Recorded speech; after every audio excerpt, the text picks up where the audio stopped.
This has been a rather complex day, and so I thought perhaps before I become a teller of fairy tales, I should cite 2 or 3 proper authorities, beginning with a Dominican, Jacobus de Vorijn, whose golden legend has informed people with great stories for a very long time.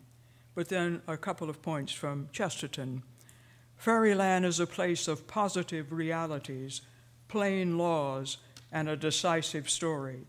Of all forms of literature, it seems to me, fairy tales give the truest picture of life. They are the only true accounts that man has given of his destiny. They embody the 3 great paradoxes by which we live: courage, humility, faith. And Tolkien wrote a wonderful, long description of fairy stories, and I want to use just one part of that. The consolation of fairy tales is the happy ending, for which he created the word eucatastrophe, a good catastrophe. However fantastic or terrible events, the turn comes, a catch of the breath, a beat and lifting of the heart, near to, or indeed accompanied by tears, as keen as that given by any form of literary art, and having a peculiar quality, a piercing glimpse of joy and heart's desire. His reference to the tears, I should perhaps call to your attention because I issue a warning that this fairy tale, which was written by a very great stylist of the 19th century for his sons, it's called The Happy Prince, and if you know it, I have edited it, but it will, I think, move you perhaps to tears. It usually does me. High above the city, on a tall column, stood the statue of the Happy Prince. He was gilded all over with thin leaves of fine gold. For eyes he had 2 bright blue sapphires, and a large red ruby glowed on his sword hilt. He was very much admired and loved and praised. One night there flew over the city a little swallow. His friends had gone to Egypt 6 weeks before, but he had stayed behind, for he was in love with the most beautiful reed. All the other swallows who had told the little swallow, "This is a ridiculous attachment," flew away in the autumn. But the little swallow stayed, and he asked the reed, "Will you come away with me?" But she shook her head, and the swallow cried, "You've been trifling with me. I'm off to the pyramids. Goodbye." And he flew away until he arrived at the city, and he saw the statue on the tall column. "I will put up there," he cried. "It's in a fine position, with plenty of fresh air." So he alighted between the feet of the Happy Prince. "I have a golden bedroom," he said softly to himself as he looked round, and he prepared to go to sleep. But just as he was putting his head under his wing, a large drop of water fell on him. "What a curious thing," he cried. "There's not a single cloud in the sky. The stars are quite clear and bright, and yet it is raining. The climate of the north of Europe is really dreadful." Then another drop fell. "What is the use of a statue that cannot keep the rain off? I must look for a chimney pot," and he determined to fly away. But before he opened his wings, a 3rd drop fell, and he looked up and he saw, what did he see? The eyes of the Happy Prince were filled with tears, and tears were running down his cheeks. His face was so beautiful in the moonlight that the little swallow was filled with pity. "Who are you?" he said. "I am the Happy Prince." "Why are you weeping then?" asked the swallow. "When I was alive and had a human heart," answered the statue, "I did not know what tears were, for I lived in the palace of Sans Souci, where sorrow is not allowed to enter. In the daytime, I played with my companions in the garden, and in the evening I led the dance in the great hall.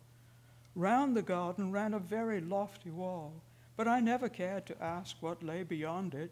Everything about me was so beautiful. My courtiers called me the Happy Prince, and happy indeed I was, if pleasure is happiness. So I lived, and so I died.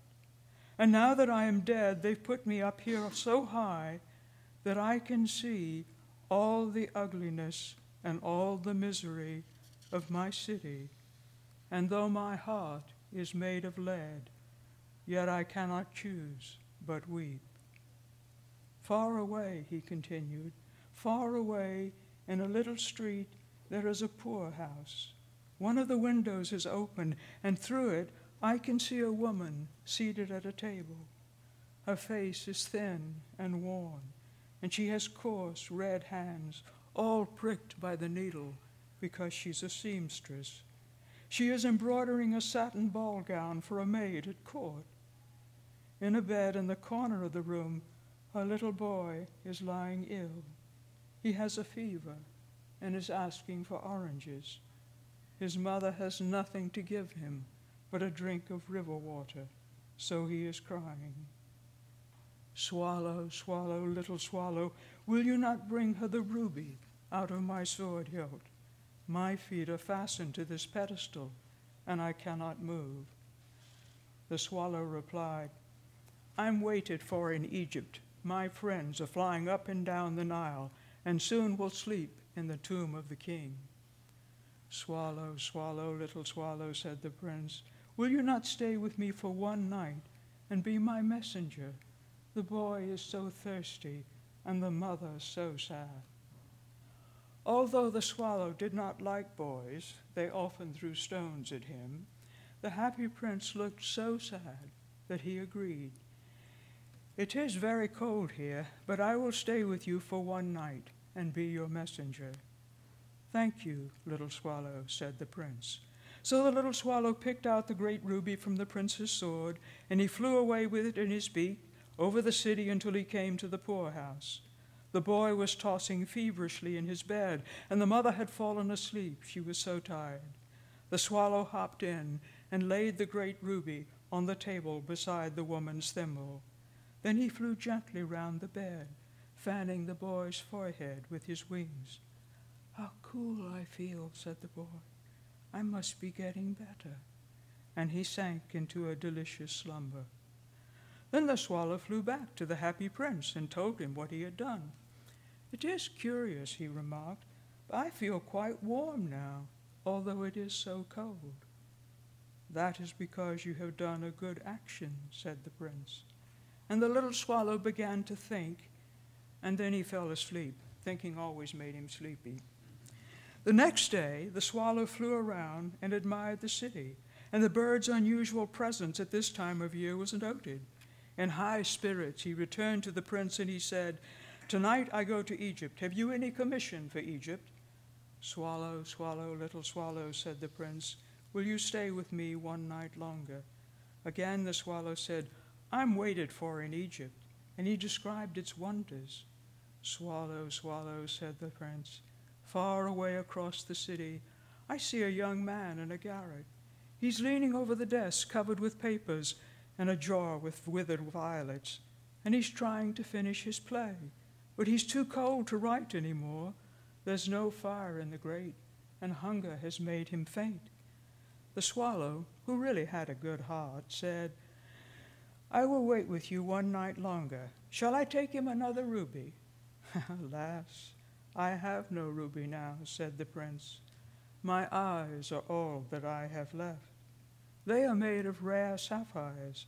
Pluck out one of them and take it to him.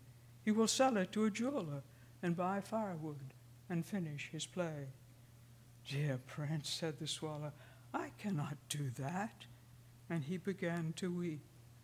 Swallow, swallow, little swallow, said the prince, do as I command you. So the swallow plucked out the prince's eye and flew away to the student's garret. It was easy to get in there since there was a hole in the roof. Through this he darted. The young man had buried his head in his hand, so he did not hear the flutter of the bird's wings, and when he looked up, he found the beautiful sapphire lying on his desk. The next day, the swallow watched the sailors on a ship and exclaimed, I am going to Egypt. Then he flew back to the happy prince. "I'm come to bid you goodbye," he cried. "Swallow, swallow, little swallow," said the prince, "will you not stay with me one night longer?" "It is winter," answered the swallow. "In Egypt the sun is warm on the green palm trees, and my companions are building a nest. Dear prince, I must leave you, but I will never forget you, and next spring I will bring you back 2 beautiful jewels in place of those you have given away." "In the square below," said the happy prince, "there stands a little match girl. She has let her matches fall into the gutter, and they are all spoiled. Her father will beat her if she does not bring him some money, and she is crying. She has no shoes or stockings. Pluck out my other eye and give it to her, and her father will not beat her." "I will stay with you one night longer," said the swallow, "but I cannot pluck out your eye. You would be quite blind." "Swallow, swallow, little swallow," said the prince, "do as I command you." So he plucked out the prince's other eye, and he darted down with it. He swooped past the little match girl and slipped the jewel into the palm of her hand. "What a lovely bit of glass," cried the little girl, and she ran home laughing. Then the swallow came back to the prince. "You are blind now," he said, "so I will stay with you always." "No, little swallow," said the poor prince, "you must go away to Egypt." "I will stay with you always," said the swallow, and he slept at the prince's feet. All the next day he sat on the prince's shoulder, and he told him stories of what he'd seen in strange lands, mostly the wonders in Egypt. "Dear little swallow," said the prince, "you tell me of marvelous things, but more marvelous than anything is the suffering of men and women. There is no mystery so great as misery. Fly over my city and tell me what you see." So the swallow flew over the great city, and he saw the rich making merry in their beautiful houses, while the beggars were sitting at the gates. He flew into dark lanes, and he saw the white faces of starving children looking out listlessly at the black streets. Under the archway of a bridge, 2 little boys were lying in one another's arms, trying to keep themselves warm. "How hungry we are," they said. "You must not stay here," shouted the watchman, and they wandered out into the rain. Then the swallow flew back and told the prince what he had seen. "I am covered with fine gold," said the prince. "You must take it off, leaf by leaf, and give it to the poor." Leaf after leaf of the fine gold the swallow picked off, till the happy prince looked quite gray and dull. Leaf after leaf of the fine gold he brought to the poor, and the children's faces grew rosier, and they laughed and they played games in the streets. "We have bread now," they shouted. Then the snow came, and after the snow came the frost. The poor little swallow grew colder and colder, but he would not leave the prince. He loved him too well. But at last he knew that he was going to die. He had just enough strength to fly up to the prince's shoulder once more. "Goodbye, dear prince," he murmured. "Will you let me kiss your hand?" "I am glad that you are going to Egypt at last, little swallow," said the prince. "You have stayed too long, but you must kiss me on the lips, for I love you." "It is not to Egypt that I am going," said the swallow. "I am going to the house of death. Death is the brother of sleep, is it not?" And he kissed the happy prince on the lips and fell dead at his feet.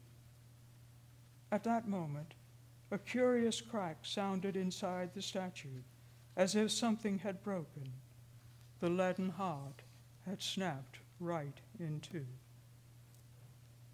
The next morning, the mayor and city councilors walked in the square, and the mayor declared, "Dear me, how shabby the happy prince looks." He noted the loss of the jewels and the gold, and he said, "He's little better than a beggar. And here's a dead bird at his feet." So they ordered the statue pulled down and melted in a furnace. At the foundry, the workers said, "What a strange thing! This broken lead heart will not melt in the furnace. We must throw it away." So they threw it on a dust heap where the dead swallow was also lying. "Bring me the two most precious things in the city," said God to one of his angels. And the angel brought him the leaden heart and the dead bird.